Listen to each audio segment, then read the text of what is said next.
जय श्री राम दोस्तों, आप सभी का स्वागत है ऑप्टिमिस्टिक स्टडीज में।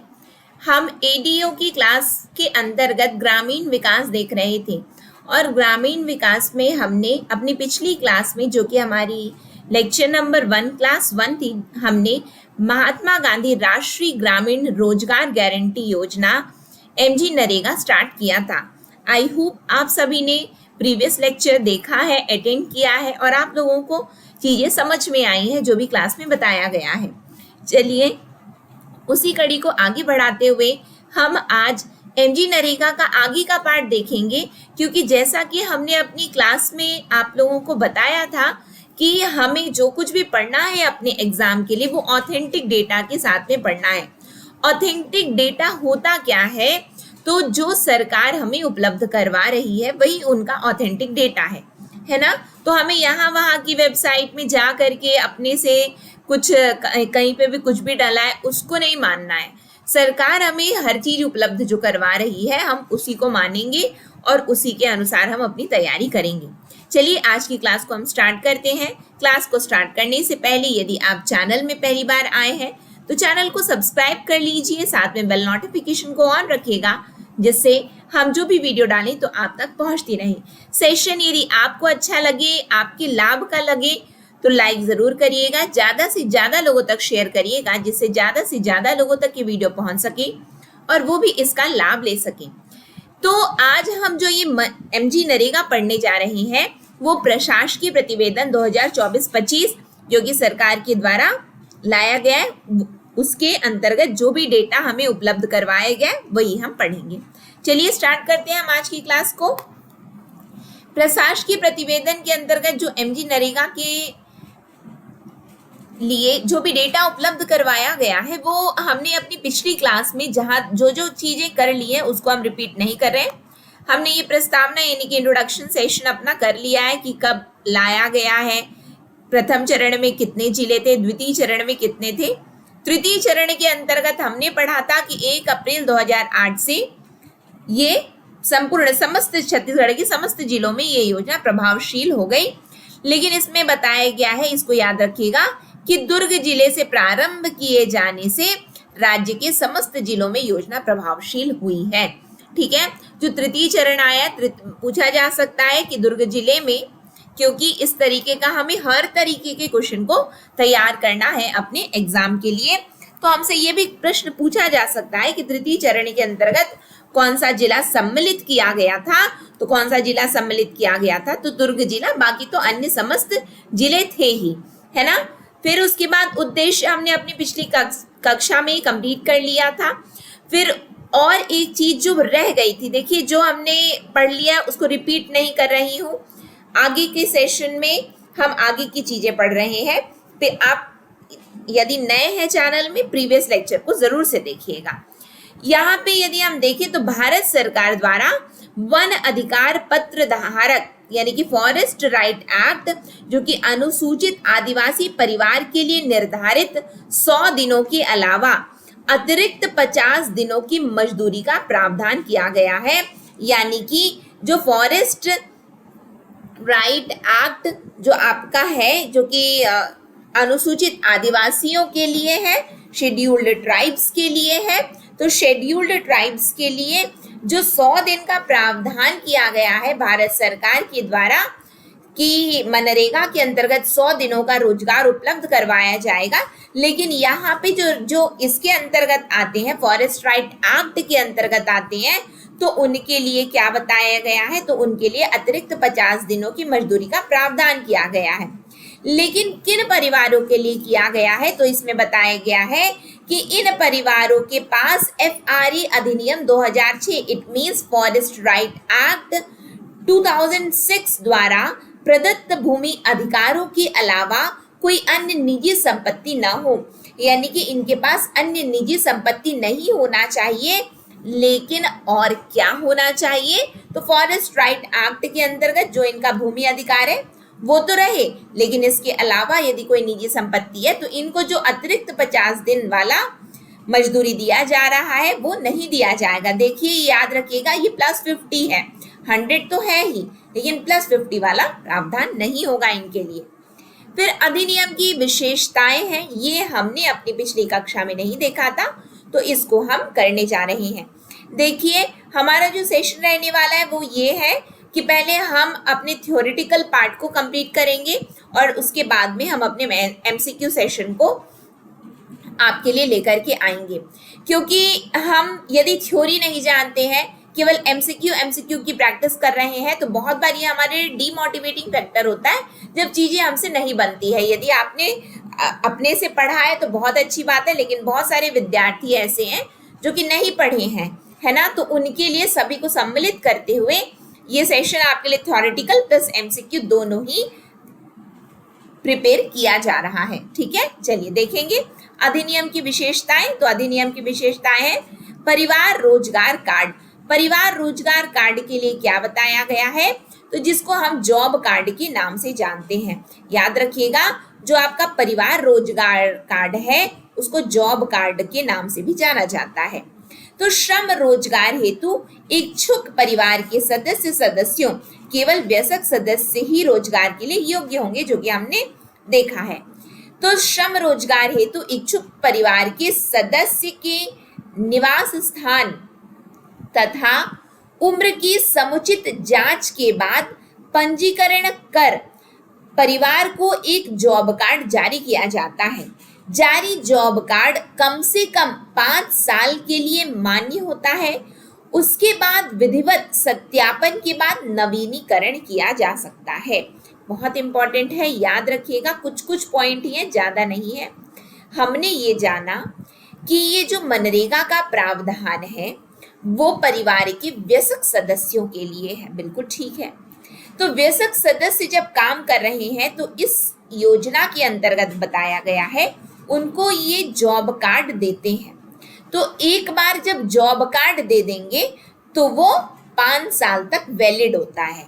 ठीक है, उसके बाद क्या होगा, सत्यापन होगा और वो नवीनीकरण भी उसका कर दिया जाएगा। ठीक है, बस क्या याद किया हमने, जो काम कर रहे हो तो भाई जैसे आइडेंटिटी कार्ड होता है वैसे ये जॉब कार्ड दे रहे हैं।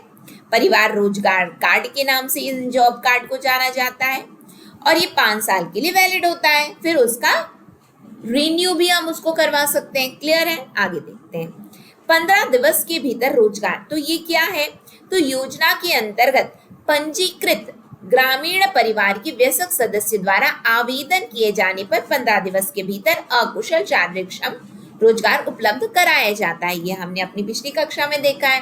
आप आवेदन करोगे ही नहीं तो वो आपको रोजगार देंगे कहाँ से, तो हमें पहले आवेदन करना है। एक एक बात जरूरी है, याद रखिएगा। Excuse me please. आगे देखेंगे, महिलाओं को प्राथमिकता इसमें दी गई है। तो अधिनियम के तहत ऐसी महिलाएं जो जॉब कार्ड धारक हैं और रोजगार हेतु आवेदन करती हैं उन्हें रोजगार उपलब्ध कराने में प्राथमिकता दी जाती है।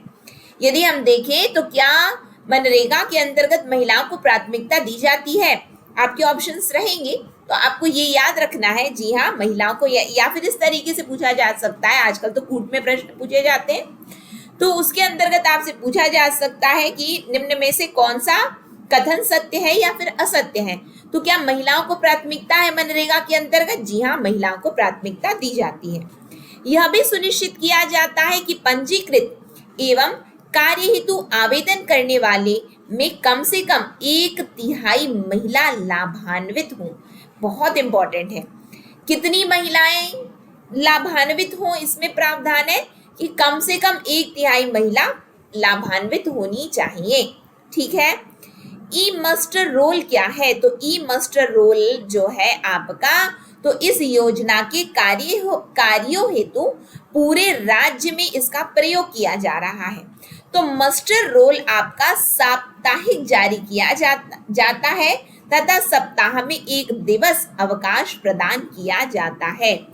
देखिए क्या बताया गया कि पहली बात तो इस योजना के अंतर्गत कार्यों हेतु पूरे राज्य में ई मस्टर रोल का प्रयोग किया जा रहा है। तो ये जो ई मस्टर रोल है वो आपका कब जारी किया जाता है, तो साप्ताहिक जारी किया जाता है। और क्या है इसमें, तो सप्ताह में एक दिवस क्या होता है, अवकाश होता है। ये नहीं कि अवकाश पूछा जा सकता है निम्न में से कौन सा कथन सत्य है, असत्य है। तो क्या एक दिवस अवकाश का प्रावधान है? जी हाँ, एक दिवस अवकाश का प्रावधान है। मस्टर रोल साप्ताहिक जारी किया जाता है। जी हाँ, मस्टर रोल साप्ताहिक जारी किया जाता है। क्या ये पूरे राज्य में जारी किया गया है? जी हाँ, पूरे राज्य में इसका प्रयोग किया जा रहा है। क्लियर है? आगे बढ़ते हैं। बेरोजगारी भत्ता तो हमने देखा हुआ है, ठीक है, अपनी पिछली कक्षा में, कि यदि आवेदन करने के 15 दिन के भीतर, 15 दिवस के भीतर यदि ये रोजगार उपलब्ध नहीं करवा पाते हैं तो ये आपको बेरोजगारी प्रथम 30 दिवस हेतु ये मजदूरी दर का 1/4 देंगे, और यदि फिर भी नहीं करवा पाए तो अगले 30 दिवस के उपरांत ये मजदूरी दर का आधा देते हैं बेरोजगारी भत्ता। लेकिन ये बेरोजगारी भत्ता जो दिया जा रहा है किस नियम के अंतर्गत दिया जा रहा है? तो ये महात्मा गांधी राष्ट्रीय ग्रामीण रोजगार गारंटी बेरोजगारी भत्ता नियम 2013 के अंतर्गत दिया जा रहा है। पहले कितना? 1/4, बाद में आधा, ठीक है, मजदूरी दर का। आगे देखेंगे हम लोग विलंबित मजदूरी भुगतान के लिए मुआवजा। तो इसमें क्या बताया गया है, देख लेते हैं हम लोग कि मनरेगा की धारा 3(3) के अनुसार श्रमिक साप्ताहिक आधार पर मजदूरी भुगतान पाने के हकदार होते हैं। क्या होते हैं? श्रमिक जो होते हैं वो साप्ताहिक आधार पर मजदूरी भुगतान पाने के हकदार होते हैं। काम कर लिए, 2-3 महीने की पेमेंट नहीं मिली, ऐसा है क्या? जी नहीं। तो इनको क्या किया जाता है? सप्ताह सप्ताह में पैसे दे दिए जाते हैं। जो मस्टर रोल के बंद होने की तारीख से 15 दिनों के भीतर भुगतान किया जाना आवश्यक है। क्या बताया गया है? जो मस्टर रोल है साप्ताहिक रूप से जारी किया जाता है, एक दिन अवकाश है, लेकिन भुगतान जो इनको करना है तो कब करना है? तो बताया जा रहा है कि सप्ताह सप्ताह में भाई पेमेंट कर दो, किसी का पेमेंट रोको नहीं। फिर तो जो मस्टर रोल के बंद होने की तारीख से 15 दिनों के भीतर भुगतान किया जाना आवश्यक है। यदि मस्टर रोल बंद होने की तारीख से 15 दिनों में मजदूरी भुगतान नहीं किया जाता है तो मनरेगा की अनुसूची 2 के पैराग्राफ 29(1) के अनुसार श्रमिक मस्टर रोल बंद होने के 16वें दिन से विलंब के लिए भुगतान न की गई मजदूरी राशि पर विलंबित मजदूरी के लिए प्रतिदिन 0.05% की दर से मुआवजा भुगतान पाने का हकदार होता है। क्या है भाई? ध्यान से हमने तो सुन लिया लेकिन हमें समझ में आया नहीं, तो ठीक है, देख लेते हैं क्या आखिरकार बताया गया। पहली बात, पैसे रोको मत, दे दो। कब दे दो? तो सप्ताह सप्ताह में पेमेंट कर दो। फिर क्या बताया गया कि जो मस्टर रोल आपका जो पूरे राज्य में जारी किया गया है तो उसके बंद होने की तारीख से 15 दिनों के भीतर भुगतान किया जाना आवश्यक है। मस्टर रोल जैसे कि आज से बंद हो गया तो बंद होने की जो भी तारीख है, जैसे कि हम मान करके चलें कि 8 तारीख को बंद हुआ, तो बंद होने की तारीख से 15 दिनों के भीतर भुगतान कर दो। अगले 15 दिन जो आ रहे हैं तो बंद होने की तारीख से 15 दिनों के भीतर भुगतान करना है। यदि बंद होने की तारीख से 15 दिनों के भीतर यदि मजदूरी भुगतान नहीं किया जाता तो क्या होगा? तो 16वें दिन से, 15 दिन में आप 15 दिन के भीतर पेमेंट नहीं दिए हो उनको, वैसे तो देना सप्ताह में था लेकिन फिर भी हम आपको समय दे रहे हैं कि 15 दिन के भीतर दे दो। मास्टर रोल बंद हो चुका है, अब आप दे दो, फिर भी नहीं दिए तो क्या होगा? तो 16वें दिन से, यानी कि आप दिए नहीं हो तो 16वें दिन से जो मजदूर हैं, जो श्रमिक वर्ग हैं, वो 0.05% की दर से मुआवजा पाने के हकदार होंगे। बहुत सिंपल है, कॉम्प्लिकेट मत करिएगा। पूरा पैराग्राफ रीड करके एकदम कंफ्यूज मत होइएगा। मैं जो बता रही हूँ उसको बस ध्यान से सुन लो, समझ में आ जाएगा। अगेन रिपीट कर रही हूँ, लास्ट बार ध्यान से सुनिएगा।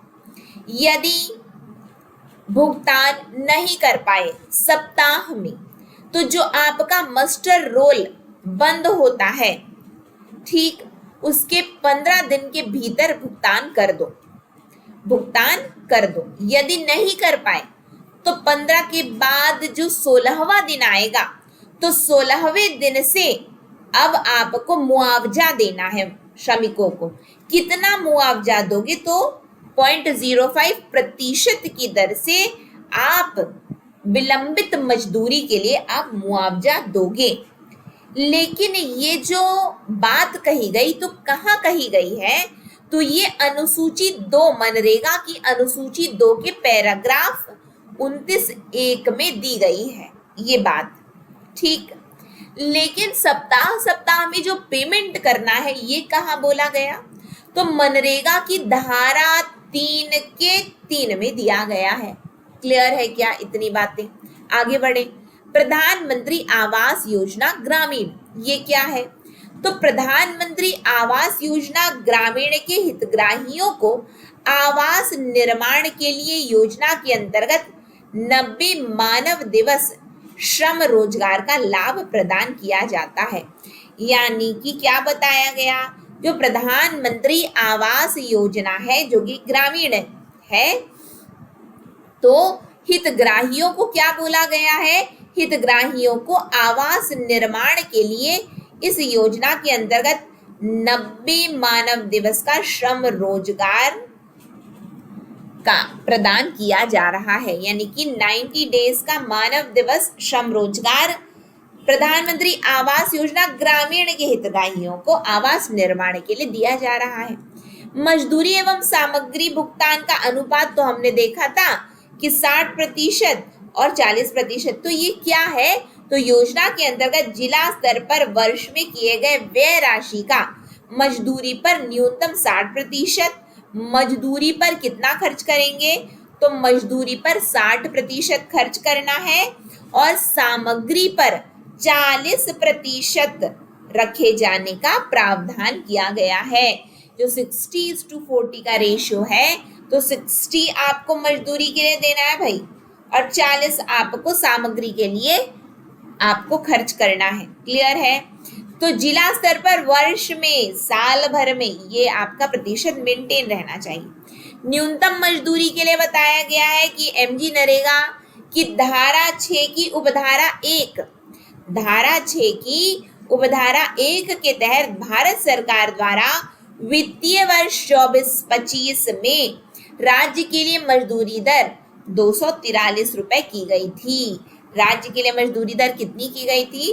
243। पूछा जा सकता है कि मनरेगा अधिनियम 2005 के अंतर्गत किस धारा के अंतर्गत मजदूरी दर तय किया जाता है? तो धारा 6 की उपधारा 1 के तहत भारत सरकार मजदूरी तय करती है, जो कि 243 रुपए तय की है। बेयरफुट टेक्नीशियन प्रणाली, तो निर्माण कार्यों में तकनीकी सहायकों के सहयोग के लिए बेयरफुट तकनीशियन चयन कर उनको 90 दिवस का प्रशिक्षण दिया जाकर ग्राम पंचायतों में कार्य लिया जा रहा है। इनका प्रमुख कार्य तकनीकी सहायकों को कार्यों का चिन्हांकन, लेआउट किए गए कार्यों की माप एवं माप पुस्तिका में दर्ज करने में सहायता करना है। देखो, जो बेयरफुट टेक्नीशियन प्रणाली है, पूछा जा सकता है कि बीएफटी किस योजना के अंतर्गत आती है? तो बीएफटी आपकी मनरेगा के अंतर्गत आती है। बीएफटी है क्या? तो बीएफटी आपके लिए एक तकनीकी सहायक है, निर्माण कार्यों में एक तकनीकी सहायक है। इसका प्रयोग क्यों किया जा रहा है? तो इसका प्रयोग तो 90 दिवस का प्रशिक्षण दिया जाकर ग्राम पंचायतों में कार्य लिया जा रहा है। इस तकनीकी का प्रयोग करके प्रशिक्षण दिया जाता है। फिर उसके बाद वो भाई कुछ सीखे हो तो कहीं पे लगाओगे ना, तो ग्राम पंचायतों में कार्य लिया जा रहा है। इनका जो प्रमुख कार्य है वो चिन्हांकन, लेआउट, कार्यों का माप पुस्तिका में माप पुस्तिका दर्ज करना इनका काम है। किसका? बेयरफुट टेक्नीशियन प्रणाली का। फिर जीआईएस है। जीआईएस का फुल फॉर्म भी पूछा जा सकता है। तो जियोग्राफिक इंफॉर्मेशन सिस्टम प्रणाली से ग्राम पंचायतों का प्लान। तो ये क्या है? तो ग्राम पंचायतों की भौगोलिक स्थिति के आधार पर भुवन पोर्टल, याद रखिएगा, गूगल अर्थ प्रो के विभिन्न भू नक्शा सॉफ्टवेयर का उपयोग करके ग्राम पंचायतों का जीआईएस आधारित प्लान बनाए जा रहे हैं, जिससे कार्यों का चयन वाटर शेड के सिद्धांतों के अनुसार हो सके। जीआईएस बहुत ही इंपॉर्टेंट एक सिस्टम है जो कि क्यों किया जा रहा है? भूगोलिक स्थिति को जानने के लिए। तो भूगोलिक स्थिति को जानने के लिए क्या क्या यूज किए जा रहे हैं? तो भुवन पोर्टल, गूगल अर्थ प्रो, ये आपके यूज किए जाते। तो ये करते क्या है? ये भूमि का नक्शा तैयार करते हैं, ठीक है। फिर उसके बाद जीआईएस आधारित प्लान बनाए जा रहे हैं और फिर ये जो पूरा प्लान है वो बताया गया कि जिससे कार्यों का जो चयन है वो वाटर शेड के सिद्धांतों के अनुसार हो सके। आगे बढ़ेंगे हम लोग जियो टैगिंग। तो जियो टैगिंग क्या है? तो भारत सरकार ग्रामीण विकास मंत्रालय द्वारा एमजी नरेगा हेतु एनआरएससी यानी कि नेशनल रिमोट सेंसिंग सेंटर के माध्यम से केंद्रीकृत जीआईएस प्रणाली जियो एमजी नरेगा का क्रियान्वयन किया जा रहा है। इस प्रणाली से योजना के अंतर्गत निर्मित परिसंपत्तियों का मोबाइल एप्लीकेशन के माध्यम से geo tagged latitude and longitude photograph Bhuvan portal पर अपलोड किया जा रहा है। भुवन पोर्टल आपके भौगोलिक स्थिति के लिए है, जो कि नक्शा ये सब आदि तैयार करके उसमें अपलोड किया जाता है। तो बोला क्या जा रहा है? तो जियो टैगिंग हो रही है भाई। तो जियो टैगिंग के लिए NRSC national remote sensing centre के माध्यम से जियो टैगिंग किया जा रहा है। जियो टैगिंग जो है आपकी ये एक केंद्रीकृत प्रणाली है जिसमें जियो मनरेगा यानी कि जियो एमजी नरेगा का क्रियान्वयन किया जा रहा है, जिसमें भूमि की फोटोग्राफ जो है भुवन पोर्टल में अपलोड किया जा रहा है। क्लियर है? आइए आगे बढ़ेंगे हम लोग। दिव्यांग जनों को रोजगार। तो दिव्यांग जनों को रोजगार के लिए ग्रामीण क्षेत्र में निवासरत दिव्यांगजन रोजगार के लिए आवेदन करते हैं तो उन्हें योग्यता एवं क्षमता अनुसार काम दिया जाता है। तो अगेन मैं बोलूंगी कि जो आपके निम्न में से कौन सा कथन सत्य है असत्य है, तो उसके लिए याद रखिएगा कि यदि जो दिव्यांग जन है आवेदन करेंगे तो उनको काम मिलेगा, लेकिन कैसे मिलता है? तो योग्यता एवं क्षमता अनुसार दिया जाता है। वो तो सभी जगह है, केवल उनके लिए बस नहीं है, सभी जगह है। विकेंद्रीकृत कार्य योजना। तो अधिनियम के तहत रोजगार उपलब्ध कराने के बुनियादी विकास कार्य ग्राम सभा के द्वारा अनुमोदित किए जाते हैं। ये क्या है? तो रोजगार उपलब्ध कराने के बुनियादी विकास कार्य जो है कहाँ हो रहे हैं? तो ग्राम सभा के द्वारा अनुमोदित किए जाते हैं। योजना के अंतर्गत किए जाने वाले कार्यों का सेल्फ ऑफ प्रोजेक्ट ग्रामवार बनाए जाते हैं। ग्राम पंचायत सेल्फ ऑफ प्रोजेक्ट को का रखने वाला कस्टोडियन होता है। पूछा जा सकता है सेल्फ ऑफ प्रोजेक्ट का कस्टोडियन कौन है? तो सेल्फ ऑफ प्रोजेक्ट का कस्टोडियन ग्राम पंचायत है। सेल्फ ऑफ कस्टोडियन प्रोजेक्ट का कस्टोडियन सेल्फ ऑफ प्रोजेक्ट का कस्टोडियन कौन है? ग्राम पंचायत है। क्लियर है? फिर इस योजना के अंतर्गत जो बुनियादी विकास कार्य हैं वो किसके द्वारा अनुमोदित किए जाते हैं? तो ग्राम सभा के द्वारा अनुमोदित किए जाते हैं। क्लियर है? आगे बढ़ेंगे हम लोग। जो आपका सेल्फ ऑफ प्रोजेक्ट है उसका कस्टोडियन कौन? तो ग्राम पंचायत। ग्रामवार जो है आपका सेल्फ ऑफ प्रोजेक्ट प्रिपेयर किए जाते हैं। कार्यों की निगरानी के लिए तो कार्यों की गुणवत्ता सुनिश्चित करने हेतु निर्माणाधीन कार्यों की सतत निगरानी की व्यवस्था की गई है।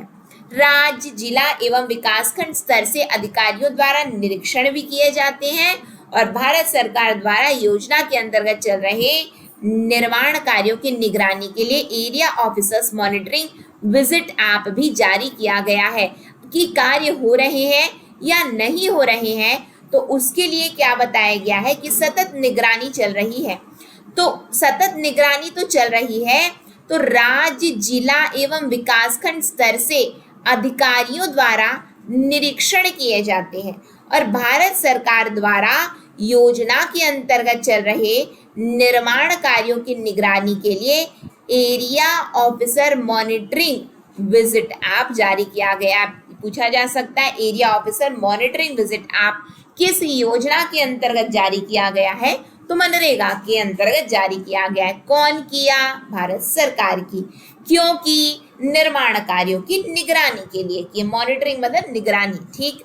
मातृत्व भत्ता क्या है ये? तो आइए देख लेते हैं हम।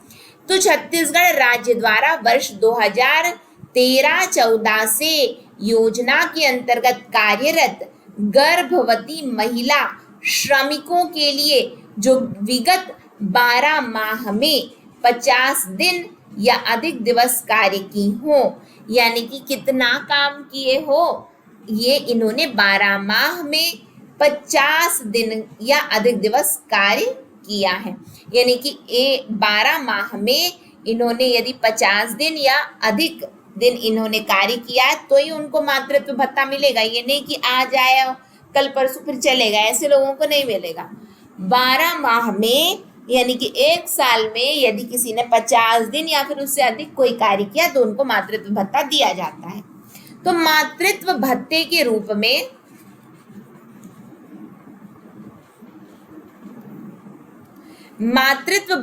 रूप में उन्हें 1 माह की मजदूरी राशि का भुगतान किए जाने का प्रावधान है। यानी कि भत्ता कैसा? जो 1 माह की जो मजदूरी आपको मिलेगी वही आपका भत्ता, उतना ही भत्ता मिलेगा। यह राशि राज्य शासन द्वारा वहन की जाती है। यानी कि खर्च कौन उठाए? पैसे देने की जब बात आती है तो खर्च कौन उठाए भाई? तो खर्च राज्य सरकार उठाएगी। क्या उठा रही है, क्यों उठा रही है, ये भी पता होना चाहिए ना। तो मातृत्व भत्ता का खर्च उठा रही है। क्यों उठा रही है? क्योंकि 60:40 का रेशियो डिवाइड है। 60:40 का ratio, 60 central government, 40 state government. इस 60:40 में जो 40 का जो रेशियो है, जो स्टेट गवर्नमेंट उठा रही है, उसमें आपका मातृत्व भत्ता भी आता है। मातृत्व भत्ता का भी खर्चा राज्य सरकार उठाएगी। क्लियर है? इतनी बातें समझ में आई। फिर उसके बाद कौन सी महिला लाभान्वित हो सकती है इसके अंतर्गत? जिन्होंने 1 साल यानी कि 12 माह में 50 दिन या उससे अधिक कार्य किया हो, उनको मिलेगा। ठीक। कितना मिलता है? तो 1 माह की मजदूरी मिल जाती है मातृत्व भत्ता के अंतर्गत। कार्यस्थल पर उपलब्ध सुविधाएं, क्या क्या सुविधाएं देते हैं ये अपने कार्यस्थल पर? तो पेयजल, पानी, छाया हेतु शेड, प्राथमिक उपचार हेतु सुविधा तथा मजदूरों के 5 वर्ष से कम आयु के 5 से अधिक बच्चे होने पर शिशु घर, क्रेश की व्यवस्था किए जाने का प्रावधान है। यानी कि मान के चलो कि महिलाएं काम करने आई हैं, तो मान के चलो यदि 5 से अधिक कोई बच्चा है, 5 यानी कि देख रहे हैं, अरे नहीं 5, 6, 7, 8 इससे अधिक बच्चे हैं, 5 से अधिक बच्चे होने पर क्रेश बनवाएंगे, शिशु घर बनवा देते हैं ये। ठीक है। और कौन से बच्चे हैं ये? तो 5 वर्ष से कम आयु के बच्चे हैं ये, जिनके लिए ये शिशु घर का प्रावधान करते हैं। पारदर्शिता एवं उत्तरदायित्व के लिए हमने अपनी पिछली क्लास में देखा था एमजी नरेगा, सीजी। अच्छा, ये थोड़ी सी ये चीजों को नहीं देखा, कुछ चीजें देखी हमने कि सामाजिक इकाई का गठन किया जा रहा है, लेकिन पारदर्शिता एवं उत्तरदायित्व का और भी पार्ट इसके अंतर्गत दिया गया है, जो कि हम अपनी नेक्स्ट क्लास में आगे इसको डील करेंगे।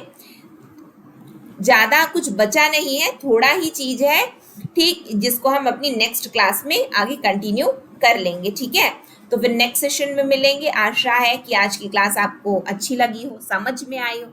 देखिए, अच्छे लगने का मतलब क्या है, आपको समझ में आना चाहिए।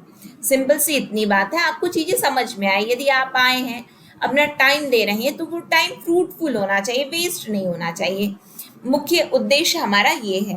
तो आज की क्लास को फिर हम एंड करेंगे। इसकी पीडीएफ आपको प्राप्त करनी है तो कमेंट सेक्शन में कमेंट करके आप बताइएगा, और कहीं पे भी कोई भी डाउट हो तो भी कमेंट सेक्शन में आप लोग पूछ सकते हैं। नेक्स्ट सेशन में हम मिलेंगे। नेक्स्ट सेशन तक के लिए आप सभी को जय श्री राम। आप लोगों का बहुत बहुत धन्यवाद। नेक्स्ट सेशन में फिर हम मिलते हैं अगले वीडियो के साथ में। धन्यवाद।